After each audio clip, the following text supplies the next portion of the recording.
नमस्कार, मैं रानी Singh EBP India के स्पेशल बुलेटिन में आपका स्वागत है। 1 दिसंबर से बदल रहे नियम, बैंक, गैस, ट्रेन सहित जानिए क्या होगा आप पर असर। आरटीजीएस सुविधा में हुआ फायदा, एटीएम प्रयोग के बदले नियम, बीमा प्रीमियम भुगतान होगा आसान, नई ट्रेन होगी शुरू, गैस की कीमतों में होगा बदलाव, 14 दिन बैंक रहेंगे बंद, बैंक खाता नंबर व आईएफएससी कोड बदलेंगे। अब 1 दिसंबर 2020 से आम आदमी की जिंदगी से जुड़े कई तरह के बदलाव होने जा रहे हैं। इसमें आरटीजीएस, रेलवे और गैस सिलेंडर से जुड़े कई नियम चेंज हो जाएंगे, जिसका सीधा असर आपकी जिंदगी पर पड़ने वाला है। बता दें कि reserve Bank of India RBI ने रियल टाइम ग्रॉस सेटलमेंट को लेकर नियम में बदलाव किया है। ये नियम कैश ट्रांसफर से जुड़े। इसके अलावा सरकारी तेल कंपनियां हर महीने गैस के रेट्स अपडेट करती है। आइए चेक करिए नियम। आरटीजीएस सुविधा का फायदा। साल के आखिरी महीने यानी दिसंबर से आपका बैंक पैसों के लेन देन से जुड़े इस नियम में बदलाव होने जा रहा है। Reserve Bank of India RBI ने real time gross settlement RTGS को 24/7/365 उपलब्ध करने का ऐलान किया था। यह फैसला दिसंबर 2020 से लागू होगा। मतलब सीधा है कि अब आप आरटीजीएस के माध्यम से 24 घंटे मनी ट्रांसफर कर सकेंगे। वर्तमान में आरटीजीएस सिस्टम महीने के दूसरे और चौथे शनिवार को छोड़कर हफ्ते के सभी कामकाजी दिनों में सुबह 7 बजे से शाम 6 बजे तक उपलब्ध होता है। पीएनबी एटीएम से पैसे निकालने के नियम में बदलाव।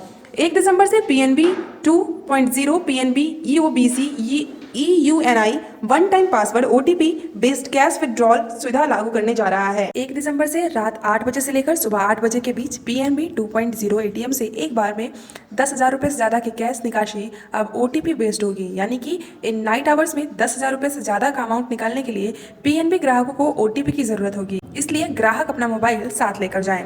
प्रीमियम में कर सकेंगे बदलाव। अब 5 साल के बाद बीमा धारक प्रीमियम की रकम को 50% तक घटा सकता है, यानी कि वह आधी किस्त के साथ भी पॉलिसी जारी रख पाएगा।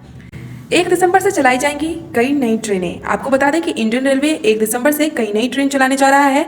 बता दें कोरोना संकट के बाद से रेलवे लगातार कई नई स्पेशल ट्रेनें चला रहा है। अब 1 दिसंबर से भी कुछ ट्रेनों का परिचालन शुरू होने जा रहा है। इसमें झेलम एक्सप्रेस और पंजाब मेल दोनों शामिल हैं। दोनों ट्रेनों को सामान्य श्रेणी के तहत चलाया जा रहा है। 01077278 पुणे जम्मू तवी पुणे झेलम स्पेशल और 02137/38 मुंबई फिरोजपुर पंजाब मेल स्पेशल प्रतिदिन चलेगी। बदल जाएंगी रसोई गैस की कीमतें। हर महीने की पहली तारीख को सरकार रसोई गैस यानी एलपीजी सिलेंडरों के दामों की समीक्षा करती है। यानी 1 दिसंबर को भी देश भर में रसोई गैस के दाम बदलेंगे। पिछले महीनों से इन दामों में कोई बदलाव नहीं आया है। बैंक की 14 दिन होंगी छुट्टियां। साल का आखिरी महीना दिसंबर में बैंक हॉलीडेज कितने दिन बंद रहेंगे? आपको बता दें दिसंबर महीने में बैंक 14 दिन बंद रहेंगे। तो अगर आपको इस महीने से जुड़ा कोई भी काम है तो छुट्टियां देखकर ही प्लान करें। त्योहारों और वीकली ऑफ के चलते बैंक में छुट्टी रहेंगी। ये छुट्टियां राज्यों के हिसाब से अलग अलग है, तो आप बैंक जाने से पहले ये लिस्ट जरूर चेक करके जाएं। 3 दिसंबर को बैंक रहेगा बंद। दिसंबर महीने में बैंक की छुट्टियों की शुरुआत 3 तारीख से हो जाएंगी। 3 दिसंबर को कनकदास जयंती और fest of Saint Francis Xavier है, जिसकी वजह से बैंक बंद रहेंगे। 12-13 को भी बैंक में रहेगी छुट्टी। इसके बाद 6 तारीख को रविवार होने के कारण देश भर में बैंक का साप्ताहिक अवकाश रहेगा। दिसंबर को महीने का दूसरा शनिवार है, इसलिए बैंक में साप्ताहिक अवकाश रहेगा। इसके बाद 13 तारीख को रविवार होने के कारण साप्ताहिक अवकाश रखा रहेगा। इस दिन भी रहेगा अवकाश। आपको बता दें गोवा में 17 दिसंबर को लासोंग पर्व, 18 दिसंबर को डेथ एनिवर्सरी यूसोसोथम और 19 को गोवा लिबरेशन डे की छुट्टी रहेगी। इसके बाद 20 तारीख को रविवार होने के कारण बैंकों में साप्ताहिक अवकाश रहेगा। 2 दिन रहेगी क्रिसमस की छुट्टी। इसके अलावा दिसंबर में 2 दिन क्रिसमस का भी अवकाश रहेगा। 24 दिसंबर और 25 दिसंबर को क्रिसमस की छुट्टी रहेगी। साथ ही 26 दिसंबर को महीने का चौथा शनिवार होने के कारण साप्ताहिक अवकाश रहेगा और 27 दिसंबर को रविवार होने के कारण साप्ताहिक अवकाश रहेगा। वहीं 30 दिसंबर को यूकियांग नांगबा और 31 दिसंबर को ईएसयू होने के कारण भी कुछ राज्यों में छुट्टी रहेगी। कल से बदल जाएगा 2 लाख ग्राहकों का बैंक खाता नंबर और आईएफएससी कोड। 1 दिसंबर से विलय किए गए 8 बैंकों के खाता धारकों का खाता नंबर के साथ ही बैंक का आईएफएससी कोड बदला जाएगा। बैंकों द्वारा खाता धारकों के पंजीकृत मोबाइल नंबर पे मैसेज के माध्यम से जानकारी दी जा रही है, जिसके चलते जिले के लगभग 2 लाख खाता धारकों के खातों में बदलाव होगा। हालांकि बैंकों का नाम पहले ही बदले जा चुके हैं। विलय होते ही बैंकों के नाम में तो परिवर्तन कर दिया गया था, लेकिन चेकबुक, खाता नंबर, एटीएम कार्ड और आईएफएससी कोड को नहीं बदला गया था। बैंकों द्वारा 1 दिसंबर तक खाता नंबर के साथ आईएफएससी कोड में भी बदलाव किया जा रहा है। 1 दिसंबर से होने वाले इस बदलाव के चलते खाता धारकों की परेशानियों को देखते हुए बैंकों द्वारा लगभग सप्ताह भर पहले से ही रजिस्टर्ड मोबाइल पर मैसेज के माध्यम से जानकारी मुहैया कराई जा रही है।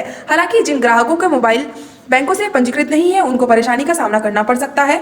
खाता नंबर में बदलाव की प्रक्रिया होते ही बैंक द्वारा चेकबुक और एटीएम कार्ड को भी बदल दिया जाएगा। बदलाव को देखते हुए बैंकों द्वारा सप्ताह भर पहले से ही ग्राहकों से चेक लेना भी बंद कर दिया गया था।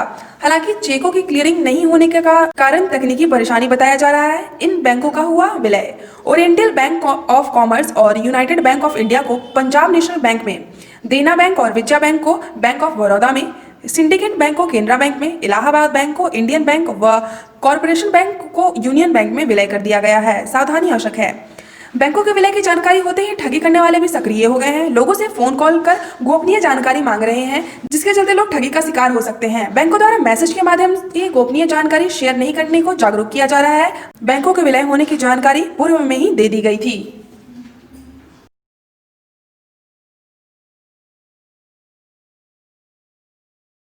नई ताजा खबरों के लिए देखते रहिए ई पेपर इंडिया।